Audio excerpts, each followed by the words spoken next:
We are back now with our breaking news coverage, team coverage in downtown Davenport tonight, where a levee breach has happened. Jim, I have never seen a situation like this in downtown Davenport. You're looking right now live from our News 8 drone. This is the area of Pershing. This is where the floodwaters just swept up downtown Davenport within minutes. As far as we know, that's just one breach. That's impacting this part of 2nd Street. It came up so fast. It's crazy. It's crazy. It's terrifying. The Half Nelson, it's a restaurant in downtown Davenport. This was actually supposed to be their opening day. So instead of opening his doors to customers, he's opening his doors to water. You can see the water is just coming through the door no matter what you would do. You can see it piled up right here. Workers and helpers trying to sandbag to create somewhat of a barrier. Workers, everyone here is sandbagging, trying to get any single bit that they can of this water away. And it is all hands on deck, just trying to get everyone to safety. Our fire, public safety, all the people involved responded very quickly, evacuated those that needed that support. If you're in need of assistance leaving the area, you're being asked to call 911. So these are some Eldridge employees out here helping sandbag and lay down those bags for some people who can't quite do it themselves. We're just trying to keep the water off the floor. If you want to come inside, we can go inside. Okay. We're gonna try to go inside. That's a floating freezer float. This is the first time it's ever been that bad. They were able to hold it back for so long, but once the breach occurs, you can't unscoop that water. You just can't get it back into place. They didn't know. They had no idea that something like this was going to happen. There was nothing that their sandbags or preparation could do. I kind of was hoping with the new HESCO barriers and that we would be protected, but who would have thought, we would have got this much rain and this much water this fast. Hey, dam is broke, get off the street. Oh my gosh, I had no idea. I didn't know it was this bad. 2nd Street in the heart of downtown transformed. What's floating over there? Is that? Into an underwater junkyard. Cars. Dumpsters. Matthew Osborne saw it break from his new business he's scheduled to open on this very day. I was standing on the back and saw it break and started seeing the water kind of starting to flush like in front of the wall, and then it started to come this way, and then the alley flushed. The man-made levee broke, releasing the mighty Mississippi into the downtown streets. All Eric Fredericks saw, this is the worst flooding I've ever seen, was the aftermath. His apartment completely surrounded by waist-deep water. How quickly? We keep saying within 10 minutes. It happened fast. Far less than that. Yeah, if not like 2. Emergency crews immediately jumping into evacuation boats, rescuing people stuck. There were probably people in there earlier. The cars. Making trip after trip in the 40-degree water. That the people in them are brave to go out in the water.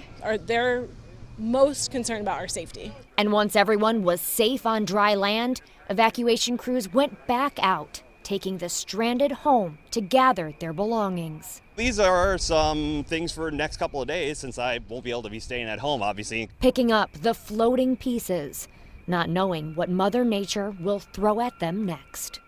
For Scott Leonard, today is about discovery. We needed to get in our buildings today and just see. Stepping inside for the first time since the breach. Oh gosh. Employees at Great River Brewery are now seeing just what the Great River can do. It's just completely overwhelming. I think we've all been in shock, but just seeing it, it's just, everything is floating. Walked around the corner. Oh my gosh. Our picnic tables are all floating. Walked inside and it's just amazing. There's kegs floating everywhere. There's just garbage cans, you name it, just floating everywhere. Their product, their machines, their livelihood underwater. Everything else that's in there and anything we had in tanks is a complete loss. It's going to be a ton of work.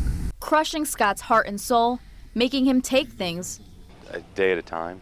It's pretty neat to see everyone not only volunteer, but everybody's in the same boat, Our business just stopped and stopped operating. So, it's like, where do you go from here? It's kind of it. An unsettling question, but Scott is getting reassurance elsewhere. It's the Quad Cities. This is just such a great place. a lot of support, a lot of love too. A month since this. You can't see the water line anymore, but it's about up to here. The downtown business cleanup process moves forward. But it was a letter written by Davenport City Administrator Corey Spiegel. It's clear that the city doesn't have anybody's backs. That has some taken back. I just want to ask some follow-up questions about your letter. I have to pick up my son. Okay. Corey Spiegel tried to walk out of a city meeting without answering our questions. You said in your letter that government should be transparent. I don't understand why I can't ask some follow-up questions. Elizabeth, respectfully, I have a child to pick up and I would like to do that. Okay. You've already been told I don't have any additional comment. So you have no comment? But after first insisting her letter speaks for itself, she claims this open letter to businesses was mishandled. What don't you think people understand about it? I absolutely care about the downtown and all of the businesses here as much as I care about every single property owner that's been impacted. Even though her letter stated otherwise, that the flood plan wasn't meant to protect businesses. Yet people's livelihoods are impacted. I totally understand that. So if there was a misunderstanding that we don't care, it was a technical misunderstanding. It never said, we don't care about you. We absolutely do. At least one other city leader agrees that message may have gotten lost. In total, we needed to send a stronger message to our downtown business folks and our downtown residents that we're here to rebuild. So Spiegel says going forward, the flood plan will be reevaluated. She says the first step is to decide what's important to protect. We love all of the investment. We know how important it is to our community. And we will continue to have that dialogue going forward. We want to be prepared and to learn what we can learn from this extraordinary experience. Now Davenport officials are starting to look at how to fight the next big flood. There is a discussion going on how we protect, what we protect, and moving forward. Alderman Mike Mattson says that's why the city is looking to create a task force made up of people who work, live, and visit downtown. Davenport is here to protect all of our citizens, all of our businesses. A renewed promise to downtown Davenport from the city. We've endured a long and painful 98 days with River Drive closed. As everyone looks to move forward after the city's business district partially sat underwater for a record 96 days. It's definitely been tough on everybody. Now that the water is receded, we can start working towards long-term fixes. Dan Bush helped create the Downtown Davenport Business Coalition, a group frustrated with the city's flood response.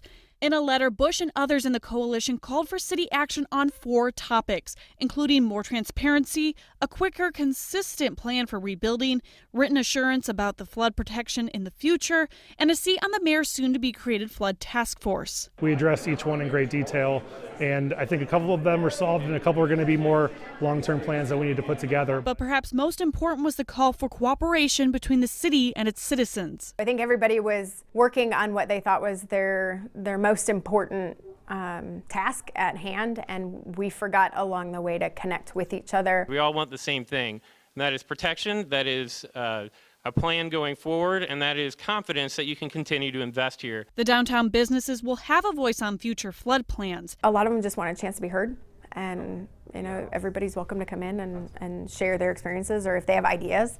I've heard some really creative solutions come forward. Ending what seemed like a war of words over a devastating flood for downtown Davenport. Frustrated. As of Thursday morning, there was so much water in here. Front Street Brewery owner Tim Baldwin again got a front row seat to Davenport's temporary flood wall. When I pulled into my parking spot this morning, I just kind of shook my head, and as I got out and talked to some of the city workers, they were all kind of doing the same thing, right? Like, here we go again. But Baldwin's also thankful for city workers. Keep going. Good news is these guys are really experienced. Doubling up on the Haskell barrier, even if he doesn't think the river will reach above 18 feet, the foot of the barrier. Quite honestly, I think it's great that the city's taking what seems to be being overly cautious. After the breach 3 weeks ago, this time, it's good to be prepared, right?